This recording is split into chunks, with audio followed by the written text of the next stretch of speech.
Message à caractère informatif. Si la vidéo que vous allez voir vous plaît, merci de mettre un pouce bleu. Les commentaires sont également les bienvenus. Si c'est toute la chaîne qui vous intéresse, abonnez-vous et cliquez sur la cloche pour ne rien manquer des futures vidéos.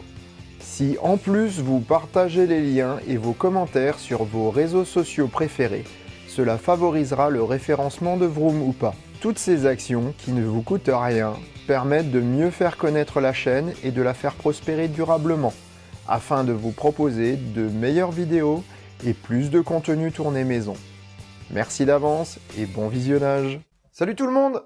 Je suis très heureux de vous accueillir dans ce hors-série de Vroom ou pas, où pour une fois on va pas parler de bagnole, enfin presque pas. Donc aujourd'hui c'est tournage, donc je suis sur mon 31. En fait c'est pas tout à fait ça, c'est que je suis habillé rétro parce qu'on va aller chez notre ami Tarence qui a le bonheur d'accueillir un photographe qui vaut vraiment le coup et je vous laisse découvrir. Donc allons chez Tarence, voir ce qui se passe.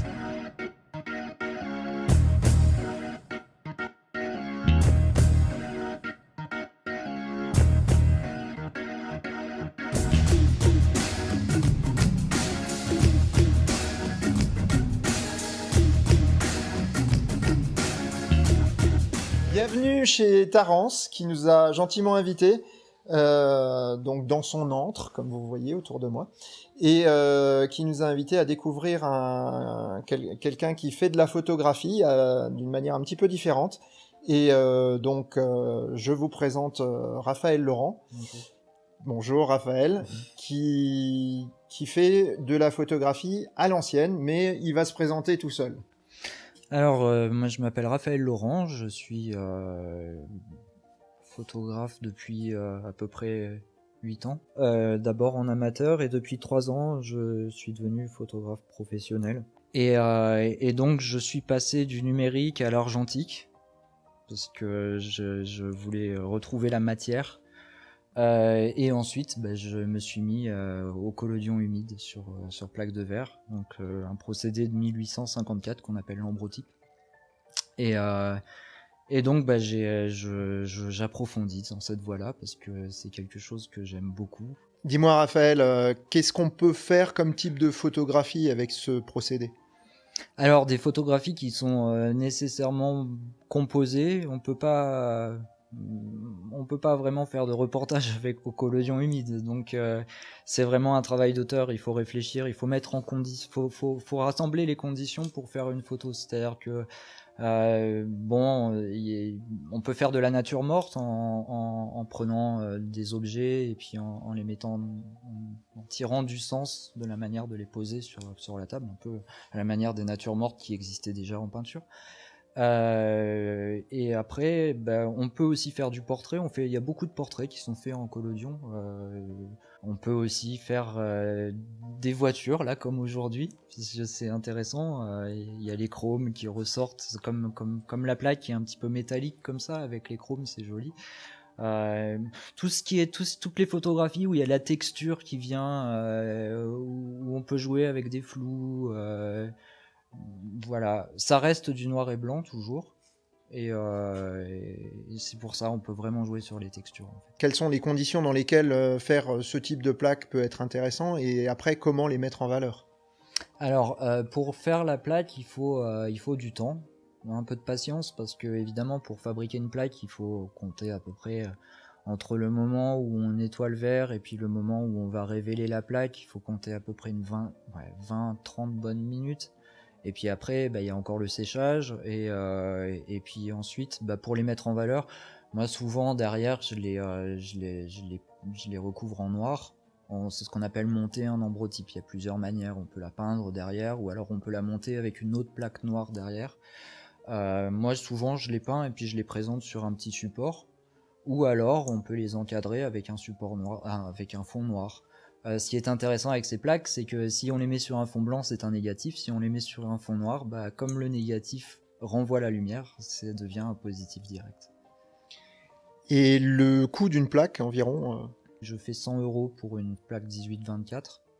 Après, les autres tarifs sont sur mon site. Mais habituellement, c'est plutôt des 18-24 que je vends. Merci Raphaël, merci de t'être prêté au jeu. Et puis on espère se revoir très très vite pour un autre tournage et surtout pour une autre photo dont on parlera. Je pense que ça va être récurrent sur la chaîne, il va y avoir des petites choses.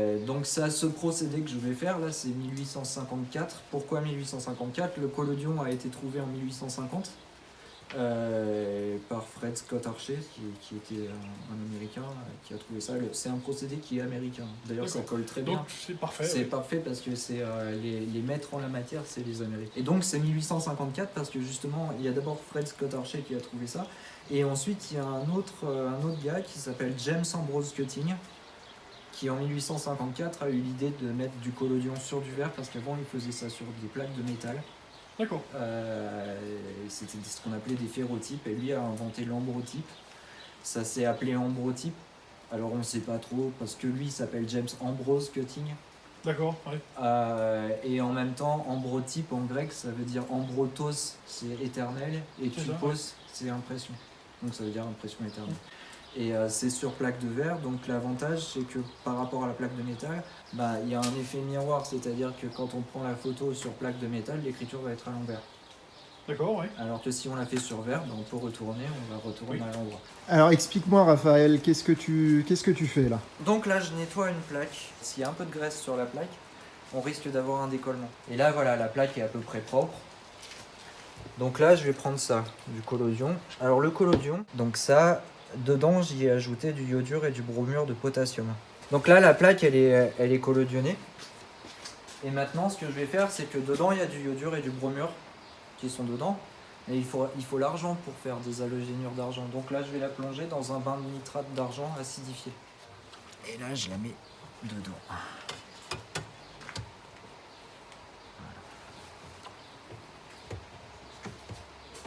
Donc là, tu vois, voilà, la plaque est devenue blanche. Et là, on voit les petites erreurs de collodionnage. Et là, je la place donc dans mon châssis. Voilà, là c'est joli. C'est très joli. Et à la place de mon dépoli, je vais mettre le châssis. Et là, donc je remplace. Donc là, on peut voir que dans l'appareil, il n'y a absolument rien. C'est la magie du rien qui fait l'image. Là, la plaque, elle est devant. J'ouvre le volet. Voilà. Et là, je vais déclencher, je vais compter. 1, 2, 3, 4, 5. Ça devrait aller. Là, je referme et là, on va développer l'image. Donc, le labo, il est évidemment en lumière rouge et le plexi est rouge parce que le collodion n'est pas du tout sensible au rouge. Donc, on peut travailler dans la lumière rouge tranquillement sans que ça affecte quoi que ce soit sur la plaque. Je récupère délicatement ma plaque.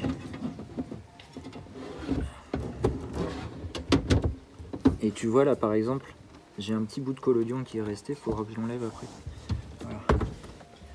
Et là, je vais développer avec mon agent développateur ici. Donc là, il faut verser vraiment sur toute la plaque. Et de manière... Voilà. Et alors là, normalement, au bout de quelques secondes, voilà, on commence à voir arriver les creux. Voilà le négatif. Magnifique. Et là maintenant,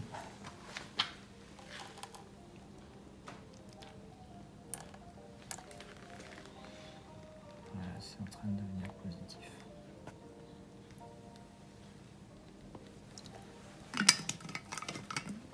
Ça prend plus en plus en contraste.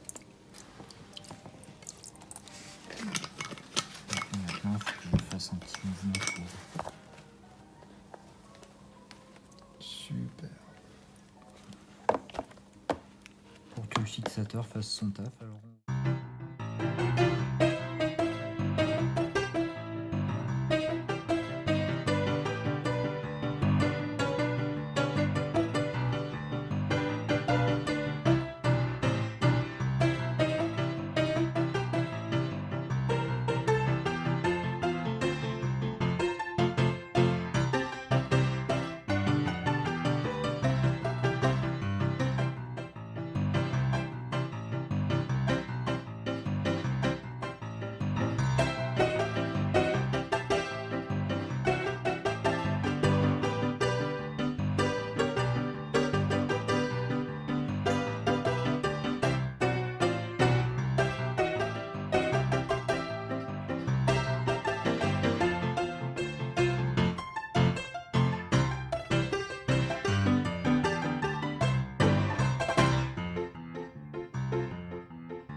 J'espère que vous avez pris autant de plaisir à regarder ce reportage que nous à le faire, parce que c'était un moment réellement magique. Et je voulais encore remercier Tarence et Raphaël de nous avoir fait profiter de ce moment.